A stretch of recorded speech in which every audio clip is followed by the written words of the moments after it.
อีบ้าขึ้นอาแปแต่ชัวอีชาพนะไข่ลืมอยู่สบายดีเด้อพี่น้องนอนทักก็ตื่นตอนนี้เขากำลังเดินทางอย่างลงไปวัดจ้ะพี่น้องนอนตื่นสวยแท้กูตื่นแต่4 โมงเฮ้ยบุตรทงจะเอาทงยางคือลายแท้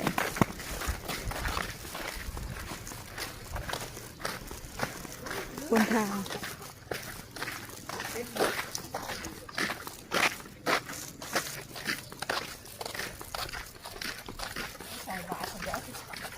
เขาก็ทอได้ลบจังได้ที่เขาลืมกลับไปกลับมาแล้วลืมติดเขาเขาคือเตี้ยกับหมูวะมึงน่ะเตี้ยคนเตี้ยคนมันเลิศเนาะตระกูลเตี้ยของมันจริงของมันจริง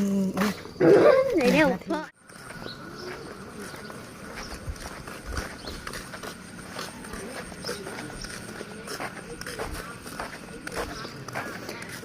ขึ้นแนวนี้เจ้าคืออ้วน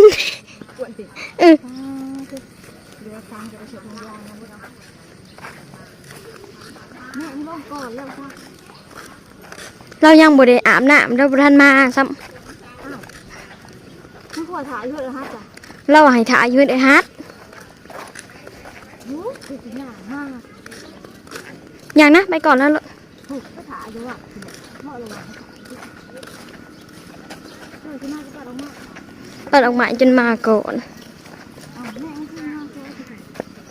มุกนะ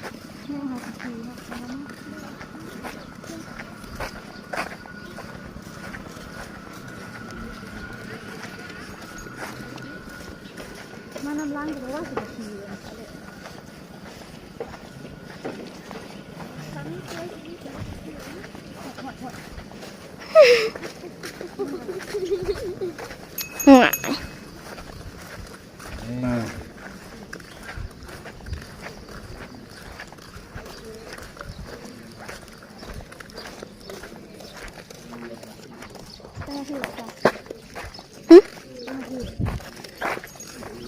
1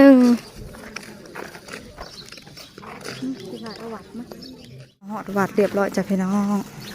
ทุกวัดมาเช้าคนจนสิเต็มสรุปคือเฮามาสวย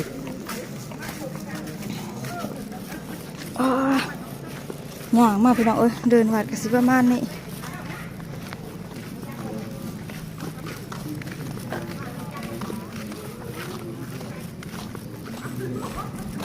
แล้วเปื่อนเฮ้ยมึงได้อันนี้มีแต่น้ำบุกงามมาเขาทางคือมาเขาขางซิม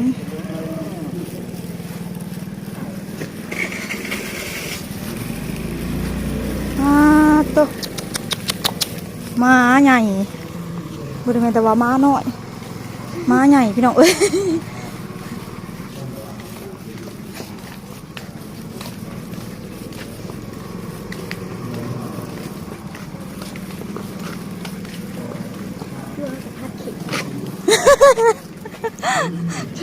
จู่หากระสวยนะเอาบ่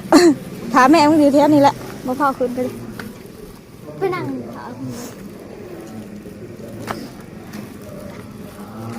ถ่ายบริเวณวัดซะก่อนตัว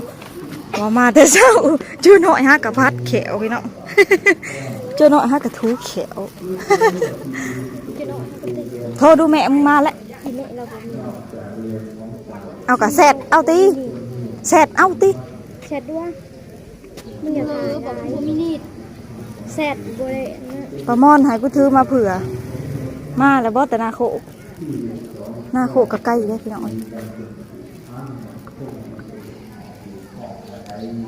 ส่งถึงแล้วครับยังไม่โต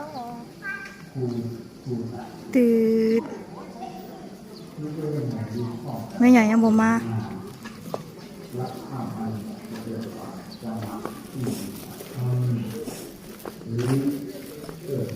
พี่มาหล่อถามแม่มึงปลาทูมาถ่ายอยู่พี่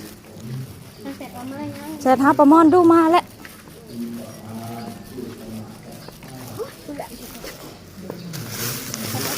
อะไร โป่งกับอะไรบ้าน เขาสามารถสุดใจได้ดีนะเขาเคยขึ้นกับอีหมู ข้าวต้มขนมมีแค่นี้มีแต่มันไม้แล้วก็ขนม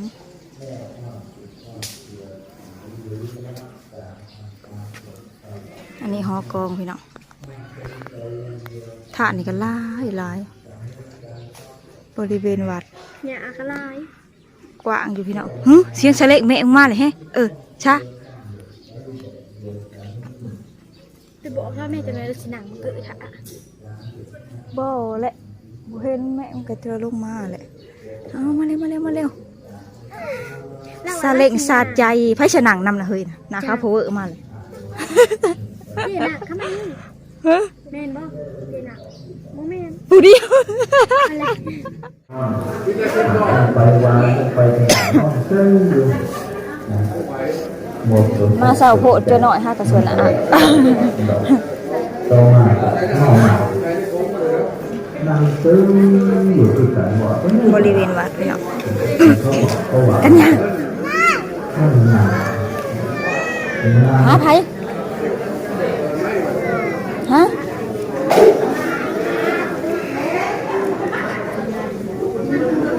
โอ้ย มากะย่างอยู่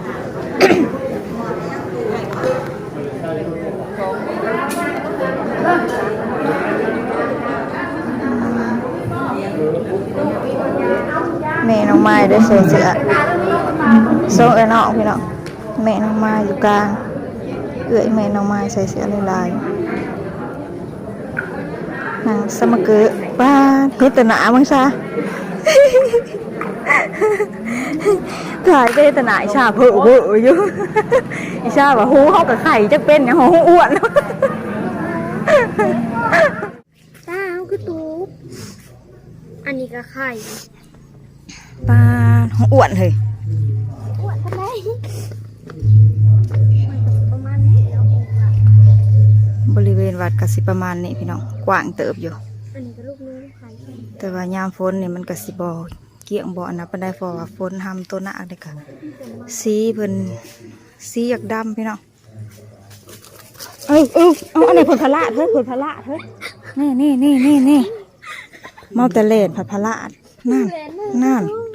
นั่นบักปลาทูก็ไผ่อัน โมยไม่ใช่ปลาทูเด็ตัวดำเหมือน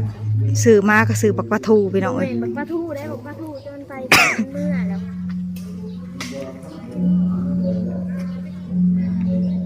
ผู้แม่ใหญ่ห้ากับไปเสะลงมาชุผู้ ขี่รถน้ำพุเลย ผู้ตากับยายพี่น้องเอ้ยเอา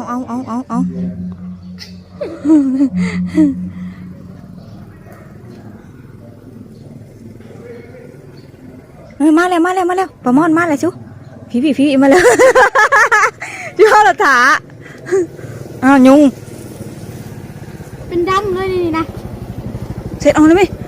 ออกแล้ว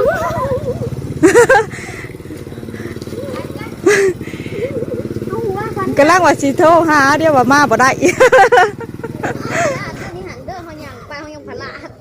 ก็พลาดเป็นมือนะ เจ้าหน่อยกันยังพัดแขวอยู่ เจ้าหน่อยยังพัดแขวอยู่ เจ้าหน่อยตื่นสวย